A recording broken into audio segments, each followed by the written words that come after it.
This lecture is all about voice management for the classroom teacher. Giving the right impression as a teacher is crucial, and it's sometimes, I think, an aspect that's overlooked within initial teacher training. The aspect being how much your body language and your tone of voice actually impacts on student performance, student behaviour, and a myriad of other factors. Research has been conducted recently that's shown that when people in general come to a conclusion about a person, it's only 7% that is judged on the words they actually speak. The rest is actually judged on other aspects. So, for example, 55% of the perception somebody gets is based on body language, and 38% is based on tone of voice. In terms of first impressions, your body language and your tone of voice, absolutely crucial. You need to spend time actually thinking about it. I think everybody needs to, and me included there. Even at this stage, teaching for 8 years, I think you still need to think very carefully about your body language and tone of voice. It's about striking the right balance between monotone, something that is boring, and something that's too overly dramatic, too much variation in tone. The right balance is really a business-like tone. For me, that's the case. For other people, that might be different. But for me, a business-like tone that implies that you are there to do a job, that implies that your main focus in the classroom is learning. That doesn't mean that you don't care about the students, that you don't have your door open for pastoral issues.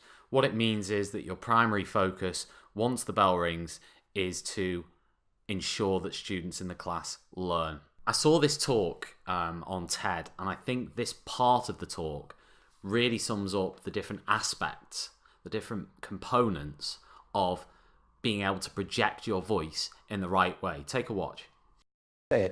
You have an amazing toolbox. This instrument is incredible, and yet this is a toolbox that very few people have ever opened. I'd like to have a little rummage in there with you now and just pull a few tools out that you might like to take away and play with, which will increase the power of your speaking. Register, for example.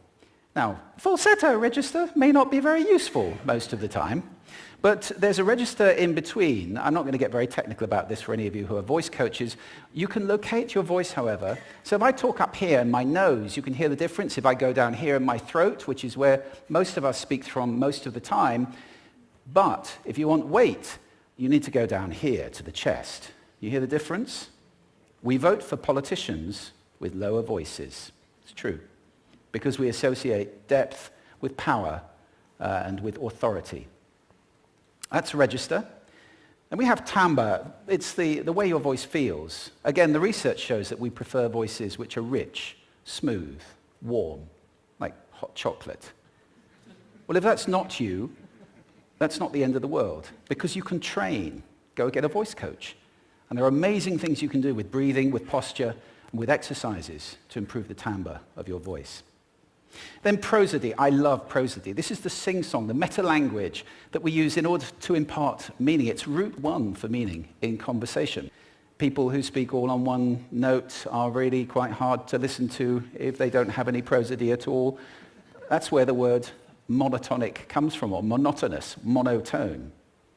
Also, we have repetitive prosody now coming in, where every sentence ends as if it were a question, when it's actually not a question, it's a statement.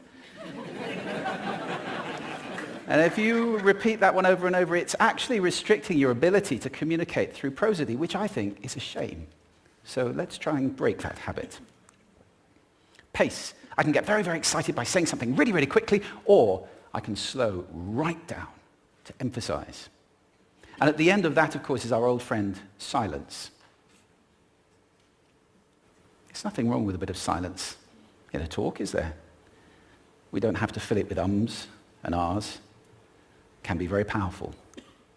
Of course, pitch often goes along with pace to indicate arousal, but you can do it just with pitch. Where did you leave my keys? Where did you leave my keys? It's a slightly different meaning in those two deliveries. And finally, volume.